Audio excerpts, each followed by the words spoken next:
हां नमस्कार मंडळी, तुम्ही सर्व कशा बरे आहात ना. आज भरपूर दिवस मी तुमच्यासमोर एक आगळ्या वेगळ्या व्हिडिओ आणलेला आहे ब्लॉगर्समध्ये. बघू ते कोणते आहेत. तर आज मी खास करवंद खाण्यासाठी खास जंगलामध्ये आलो होतो.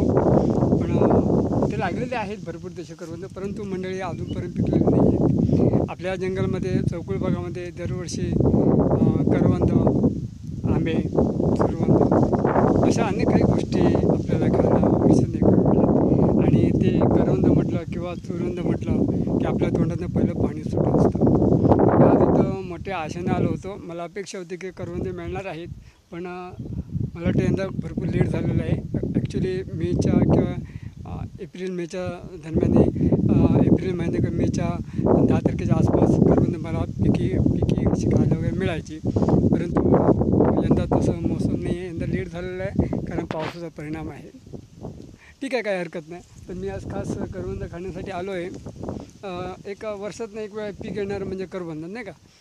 तर ते करवंद म्हटलं तर आपलं पहिलं मन तृप्त होते, पोट भरतं आणि पाणी सुटतं की केव्हा जाऊन खावं ह्या अपेक्षेने मी इथं आलो आहेच. तर मी आज मला पण दाखवणार आहे की आपल्या सावंतवाडी भागामध्ये चौकुळमध्ये स्वादिष्ट एवढी सुंदर करवंद असतात. मोठी आपण इतर काही ठिकाणी पाहतो ना, छोटी छोटी असतं नाही का, पण इथे मात्र मोठी करवंद आहेत आणि एकदम गोड सुंदर साखर होईल. आपण एक गुलाबजाम खातो त्या पद्धतीने इथे. तर मी दाखवतो तुम्हाला, भली मोठी करवंद आहे.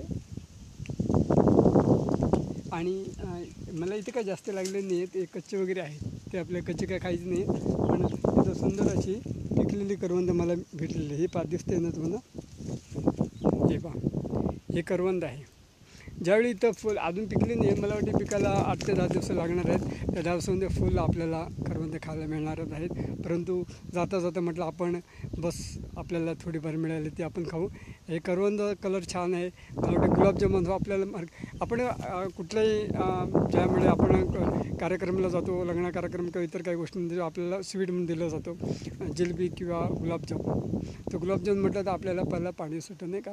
आता मी खातो आहे, मला तर छान वाटलं, खावं कसं वाटतं, इच्छा आली. ते डिंक असतं थोडं पण वा मंडळी, मला वाटते तुमच्या तोंडात पण पाणी सुटलं असेल नाही का. हे पहा, करवंद आहे. तर मंडळी सांगायचं म्हणजे अशा वर्षाने एकदा आपल्याला जे पी मिळते ना, तर खायला एक मजा वेगळी असते नाही का. मी ॲक्च्युली करवंद खाण्याआधी 3 ते 4 किलोमीटर जंगलातनं आहे, म्हणजे आमच्या गावाकडनं 2 ते 3 किलोमीटर आहे. तर मी खास 2-2:30च्या सुमाराला सुटलो होतो. आता कमसे कम 4 वाजता. मी काय घड्याळ बघितलं नाही, पण मला वाटते 4 वाजले असणार. पण आता मला लवकरच मला पल्ला काढायचं, काही मजा आणि कामं आहे, कामं आवरायचे आहे.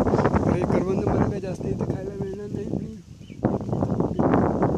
तसं नाही आहे तिथे. पण माझं भाग्य म्हणावं की मी आलो आणि मला करवंद इथे खायला मिळाले ना. वा, छान वाटलं.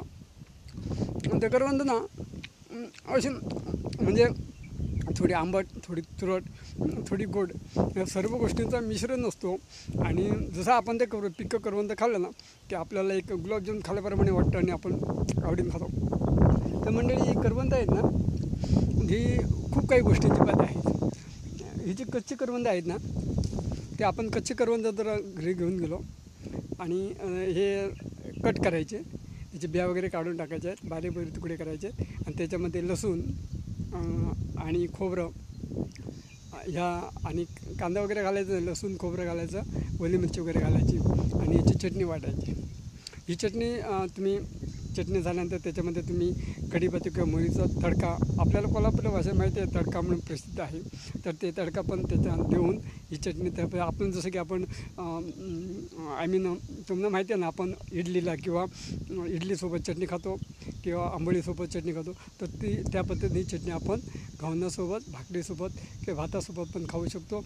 अशी सुंदर चटणी पण बनवते ते. आणि दुसरी गोष्ट म्हणजे आंबट आहे ना,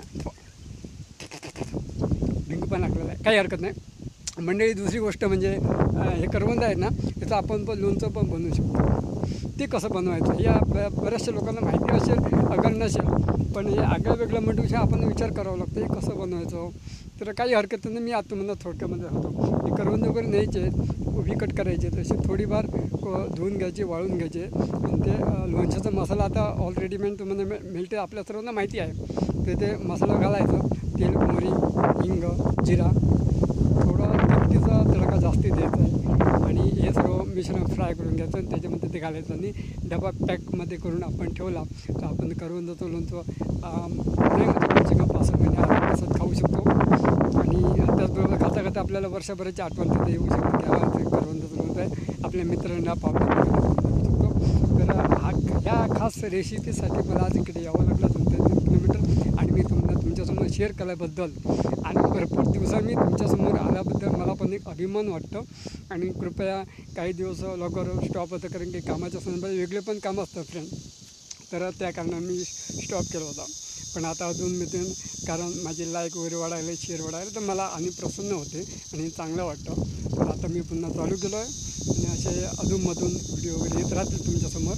आणि जे काही तुमच्या समस्या असेल ते कमेंट बॉक्समध्ये तुम्ही ओके करू शकता. व्हिडिओ आवडला लाईक, शेअर आणि कमेंट करायला बिलकुल विसरू नका. असे तुमच्यासमोर व्हिडिओ नवीन घेणार. जय हिंद, जय भारत माता आणि वंदे मातरम. नमस्कार अँड बाय बाय.